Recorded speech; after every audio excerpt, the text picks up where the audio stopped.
یا ایھا الذین آمنوا استعینوا بالصبر والصلاۃ ان اللہ مع الصابرین۔ اللہ تبارک و تعالیٰ نے قرآن المجید فرقان الحمید میں نماز کے ذریعے سے مدد طلب کرنے کا معاملہ فرمایا ہے۔ اب انسان نماز کو دیکھے نا کہ نماز کیا ہے، تو حقیقت میں جو نماز ہے یہ اللہ پاک کے اپنے آپ کو خود کو سامنے لے کے جانے کا نام ہے۔ جب انسان اپنے مالک کے سامنے جائے اور پھر وہاں سے وہ خالی آ جائے، آپ خود سوچیں کیا وہ نماز میں گیا بھی ہے یا نہیں؟ کیا اس کی نماز میں حاضری لگی بھی ہے کہ نہیں؟ نماز میں جانے سے پہلے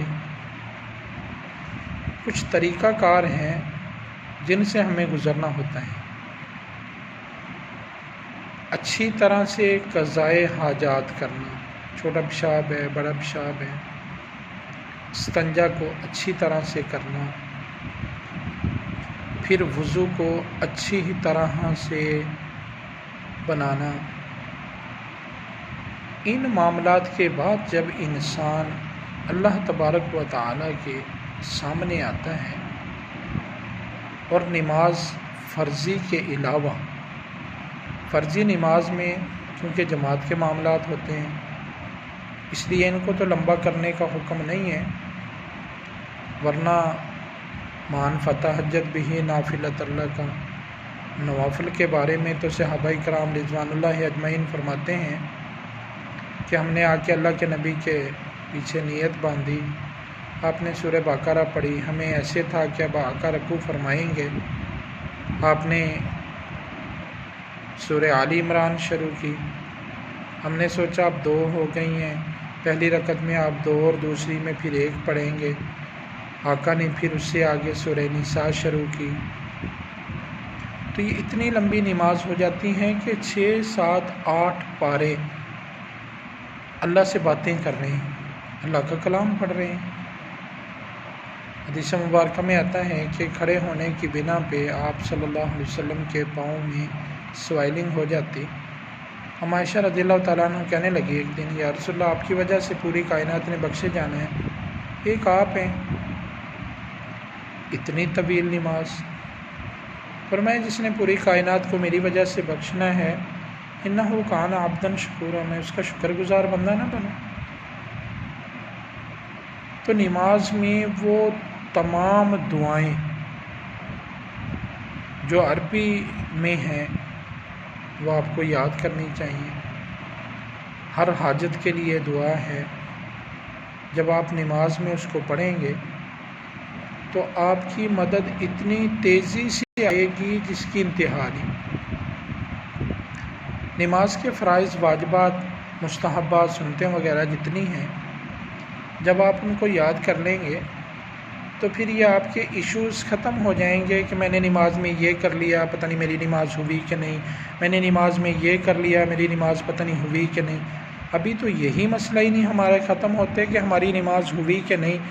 جب یہ معاملات ختم نہیں ہوتے تو نماز کا جو خشوع خضوع ہے وہ ہمیں کیسے حاصل ہو جائے گا؟ تو نماز کے فرائض، واجبات، سنتیں اور مستحبات یاد کریں، اس سے آپ کی نماز میں دل لگنا شروع ہو جائے گا، خشوع خضوع شروع ہو جائے گا۔ اور پھر وہ جتنی دعائیں ہیں، میں اعجاز کے طور پہ آپ لوگوں کو بتا دیتا ہوں کہ سجدے کی حالت میں جہاں ہم سبحان ربی الاعلیٰ کہتے ہیں، اگر 3، 5، 7 مرتبہ ساتھ میں آیات کریمہ سنتوں میں یا نفلوں میں پڑھ لی جائے تو اس سے آپ کو وہ فائدے ملنے شروع ہو جائیں گے جو آپ نے کبھی سوچے نہیں ہیں۔ لا الہ الا انت سبحانک انی کنت من الظالمین، جب اپنے مالک کے قدموں میں سر رکھ کے انسان کہتا ہے نا کہ مالک تیرے علاوہ کوئی الہ نہیں ہے، میں نے تو اپنی جانوں پہ ظلم کیا، کرتے تو ہم اپنی جانوں پہ ظلم ہی ہیں۔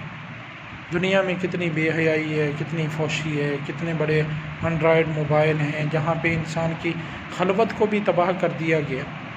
جلوت کے جو معاملات ہیں، بے پردگی ہے، بے نمازگی ہے، جھوٹ ہے، فراڈ ہے، کم تولنا ہے، یہ سارے معاملات ہمارے کفر والے ہیں، کیونکہ ہم نے جو کفریات پڑھے ہیں وہ یہی ہیں۔ اللہم انی اعوذ بک من ان اشرک بک شیئا وانا اعلم به واستغفرک لما لا اعلم به تبت عنہ وتبرأت من الکفر والشرک والکذب والغیبت والبدعۃ والنمیمۃ والفواحش والبہتان والمعاصی کلها اسلمت واقول لا الہ الا اللہ محمد رسول اللہ۔ یہ چھٹا کلمہ ہے جسے ہم رد کفر کہتے ہیں۔ اب کفر بھی ہو اور ایمان بھی ہو، یہ کیسے ممکن ہے؟ کفریات سے نکلیں، ایمان کی طرف آئیں، پھر نماز کی حالت میں آ کر اللہ سے جو طلب کرو گے اس میں رب کعبہ کی قسم کھا کے کہتا ہوں کہ خدا کبھی کسی کو خالی موڑتا نہیں ہے۔ ہماری کرتوتیں صحیح نہیں ہوتی، ہمارے اعمال میں پرابلم ہے، ہمارے طریقہ کار صحیح نہیں ہے۔ کتنے لوگ ہیں جو بیچارے غسل کرتے ہیں، غسل کا صحیح طریقہ نہیں آتا، وضو کرتے ہیں، وضو کا صحیح طریقہ نہیں آتا، نماز پڑھتے ہیں، نماز کا صحیح طریقہ نہیں آتا۔ تو یہ میرے بھائیوں آپ نے سیکھنا ہے۔ ویڈیو لمبی نہ ہو اس لیے میری کوشش ہے کہ ایک دو باتیں میں سمجھا سکوں، تو ڈیلی کوشش کروں گا، وعدہ نہیں کرتا، نہیں تو ہفتہ روز تو میں ضرور انشاءاللہ آپ کے ساتھ چلوں گا۔ جو مریدین بیچارے تنگ ہوتے ہیں، وہ کہتے ہیں آپ ہمیں ٹائم نہیں دیتے، وہ کہتے ہیں چلو ہمیں 5 4 10 منٹ کی ویڈیو بھیج دیا کریں، ہم اسے سن کر جتنے ضروری سبق ہیں اسے حاصل کر لیا کریں گے۔ اسی لیے تمام دوستوں کے لیے یہ چینل میں نے بنایا ہے کہ جو لوگ بیچارے دکان پہ آ کے گھنٹہ گھنٹہ بیٹھ کے چلے جاتے ہیں، میں ان لوگوں کو ٹائم نہیں دے سکتا، معذرت کے ساتھ دوستوں کے مجبور کرنے پہ ہی یہ چینل بنایا ہے۔ اس میں انشاءاللہ تعالی جو تصوف کے معاملے میں، جو عملیات کے معاملے میں، جو روحانیت کے معاملے میں جتنے مسائل ہوں گے وہ انشاءاللہ میں کوشش کروں گا زیادہ سے زیادہ شیئر کیا کروں گا۔ آپ لوگوں کے تعاون کا شکریہ۔